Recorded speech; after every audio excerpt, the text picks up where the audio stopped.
हर इंसान को एक बराबर नींद लेना जरूरी नहीं है। ये बहुत ही गलत विचार है। अलग अलग लोगों को अलग अलग स्तर की नींद की जरूरत होती है और योग का एक पहलू या एक उद्देश्य ये है कि नींद को कम कैसे किया जाए, क्योंकि सोते समय आप जीवन नहीं जी पाते हैं, है ना। लोग कहते हैं हम नींद का आनंद लेते हैं। कोई भी नींद का आनंद नहीं ले सकता।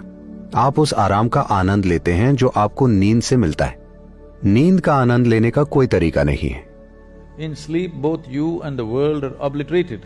That is, if you're really sleeping. क्योंकि नींद में आप और दुनिया दोनों का अस्तित्व मिट जाता है। अगर आप वाकई सो रहे हैं तो सुबह सुबह 5:30 बजे आप सोने का बहाना करते हैं। उसमें खुशी हो सकती है, उसमें सुख हो सकता है, मैं समझता हूँ। जब घंटी बज रही हो तब आप सोने का बहाना करते हैं, उसमें सुख है, मैं इनकार नहीं कर सकता।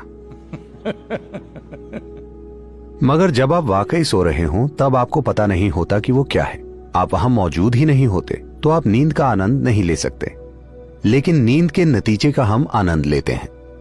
नींद से हमें जो मिलता है, आराम के रूप में, तनाव मुक्ति के रूप में, सिस्टम के सुधार के रूप में, हम उसका आनंद लेते हैं। तो अगर आप में ये सुधार बहुत अच्छे से हो रहा है तो हो सकता है कि जितनी नींद की आपको जरूरत है उसमें भारी कमी आ जाए। ये एक पहलू है। कुछ दिन पहले कोई मुझसे पाइनियल ग्लैंड के बारे में पूछ रहा था। अगर पाइनियल का रिसाव बढ़ जाए, आमतौर पर भारत में इसे अमृत जीवन या अमृत कहा जाता है। अगर अमृत बहने लगे तो एक चीज ये होगी कि नींद कम हो जाएगी, क्योंकि नींद मृत्यु है। अगर किसी दिन रिसाव बहुत ज्यादा हो तो आप बिल्कुल नहीं सो पाएंगे, ये आम बात है। तो जिस भी वजह से आप सो रहे हैं या नहीं सो रहे या पर्याप्त नहीं सो रहे हैं, अगर ये एक मुद्दा है तो सुबह देखिए कि कैसा महसूस हो रहा है। अगर अच्छा महसूस हो रहा है और आप पूरे दिन सक्रिय हैं तो नींद के बारे में भूल जाइए। अगर आप बिना नींद के बिल्कुल अच्छे से रह सकते हैं तो परेशानी क्या है? ऐसा फिलहाल नहीं होगा, लेकिन अगर ऐसा होता है तो परेशानी क्या है, मैं पूछ रहा हूँ। जब आप जीवन को संभालना नहीं जानते, सिर्फ तभी आप दिन में 12 घंटे सोना चाहते हैं, है ना। ये जीवन से भागना हुआ।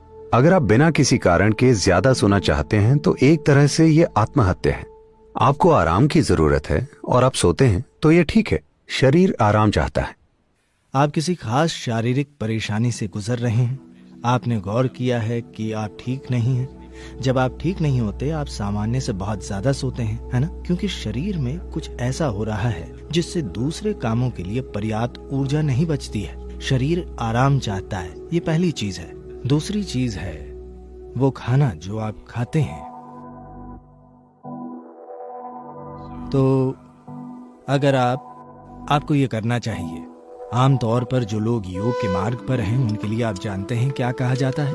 आपको सिर्फ 24 कौर ही खाने चाहिए। ये मैं सबके लिए नहीं कह रहा हूँ। अगर आप गौर कर रहे हैं कि आपको दिन भर नींद आती है तो आप केवल 24 कौर खाएं, यानी 24 बार मुंह में कौर भरें। 24 क्यों? मैं अभी उस संख्या की बात नहीं करूंगा, पर उसके पीछे एक विज्ञान है। आप 24 कौर ही खाइए। मुंह भरने का मतलब ये नहीं है।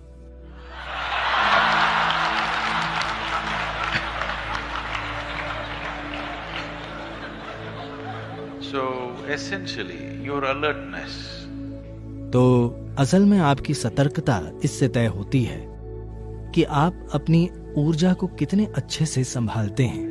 और अगर आप ध्यान करना चाहते हैं तो ये महत्वपूर्ण है। 15 मिनट शून्य ध्यान नहीं। अगर आप अपनी जीवन प्रक्रिया में ध्यानमय होना चाहते हैं तो ये सतर्कता केवल मन की सतर्कता नहीं, आपकी ऊर्जा की सतर्कता। आपकी ऊर्जा भी सतर्क हो।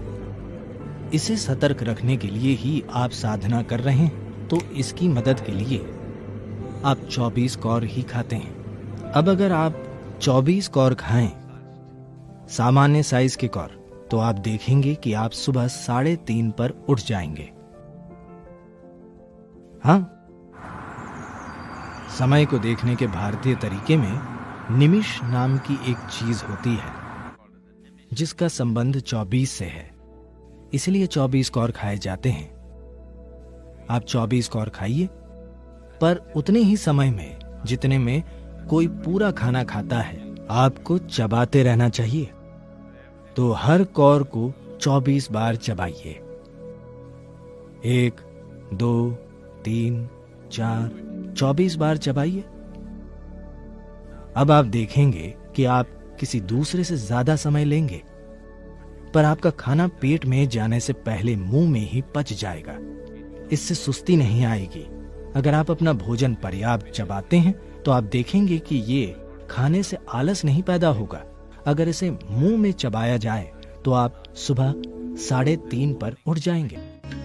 एक आसान चीज की जा सकती है, वो है स्नान। हमेशा सोने से पहले नहाएं, इससे काफी फर्क पड़ता है। इस मौसम में ठंडे पानी से नहाना मुश्किल हो सकता है, तो आप गुनगुने पानी से नहाएं। रात को गर्म पानी से न नहाएं, गुनगुना पानी लें। यह आपको सजग बनाता है। आप सोचेंगे, अरे मैं सो नहीं पाऊंगा। कोई फर्क नहीं पड़ता। आप 15-20 मिनट या आधे घंटे बाद सोएंगे, मगर नींद बेहतर आएगी, क्योंकि इससे कुछ चीजें हट जाएंगी। जब आप नहाते हैं तब सिर्फ त्वचा की गंदगी नहीं हटती। क्या आपने देखा है, जब आप बहुत तनाव और चिंता में होते हैं तब सिर्फ नहाने से ऐसा लगता है मानो बोझ लगभग उतर गया हो। क्या आपने ये नहीं देखा है? तो ये सिर्फ त्वचा की सफाई नहीं है, पानी के शरीर पर गिरने से बहुत सारी चीजें होती हैं। स्नान एक बहुत बुनियादी भूत शुद्धि है, क्योंकि आपका शरीर 70% से अधिक पानी है। अगर आप उस पर पानी गिराएं तो एक तरह का शुद्धिकरण होता है, जो त्वचा की सफाई से परे है। एक और चीज अगर आप करना चाहें, आप बस एक जैविक तेल का दिया जला लें, रुई की बाती और कोई भी तेल। यहाँ आप क्या इस्तेमाल करते हैं? साधारण खाने का तेल, linseed oil, rice bran oil या तिल का तेल। आपके पास क्या है? ऑलिव ऑयल, ठीक है। रुई की बाती के साथ कोई भी जैविक तेल लेकर एक छोटा दिया उस कमरे में कहीं जला लें जहां आप सोते हैं। आप देखेंगे कि ये चीजें बिल्कुल गायब हो जाएंगी। अगर आप कोई मंत्र जप सकें या सोने से पहले रात को योगाभ्यास कर सकें तो बिस्तर पर बैठकर उसे करें। अगर आप ईशा क्रिया करना चाहते हैं तो वो नेट पर उपलब्ध है।